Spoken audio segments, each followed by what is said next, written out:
Dövlət Təhlükəsizlik Xidməti Hərbi Tibb Baş İdarəsi Elmi Təcrübə Mərkəzi və Böyrək Transplantasiyası sayəsində Mütəxəssislər Assosiasiyasının birgə təşkilatçılığı ilə Böyrək Transplantasiyası 2025 son nailiyyətlər adlı elmi simpozium keçirilib. Tədbirdə çıxış edən Dövlət Təhlükəsizlik Xidməti Hərbi Tibb Baş İdarəsinin Hərbi Hospitalının rəisi, Tibb Xidməti Polkovniki, tibb üzrə vəzifə doktoru Kənan Əhmədov müəssisənin uğurlu fəaliyyətindən bəhs edib.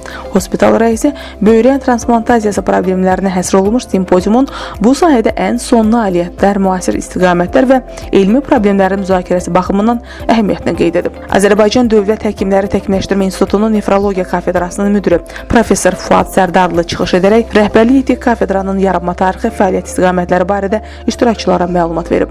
Hazırda kafedranın Respublika üzrə əsas nefroloji xidmətin konservativ nefrologiya bölümünə rəhbərlik etdiyini söyləyən alim bu istiqamətdə elmi və praktiki problemlərin araşdırılmasına öz töhfəsini verdiyini, eləcə də müalicə işləri ilə məşğul olduğunu bildirib. Professor Fuad Sərdarlı son illər böyrək xəstəliklərinin sayında əhəmiyyətli artımın müşahidə olunduğunu qeyd edərək, bu xəstəliklərin ümumi xəstəliklər sırasında 7-ci yerdə, əlillik dərəcəsinə görə 14-cü yerdə dayandığını vurğulayıb. Bildirib ki, bu sahədə ən böyük problemlərdən biri şəkərli diabet nəticəsində yaranan diabetik nefropatiya, xroniki böyrək çatışmazlığıdır. Dövlət Təhlükəsizlik Xidməti Hərbi Tibb Baş İdarəsinin Elmi Təcrübə Mərkəzinin rəisi, Böyrək Transplantasiyası sayəsində Mütəxəssislər Assosiasiyasının İdarə Heyətinin sədri, tibb elmləri doktoru Rəşad Şolan çıxış edib. Bildirib ki, assosiasiyanın gələcək fəaliyyət istiqamətləri ortaq elmi əlaqələrin sayının artırılması, multisentrik elmi araşdırmaların aparılması, eləcə də ölkəmizin regionlarında nefroloji xidmət sayəsində mövcud olan boşluqların aradan qaldırılması, kadr potensialının yüksəldilməsi, xaricdə tərəfdaşlıq edilən qurumlarda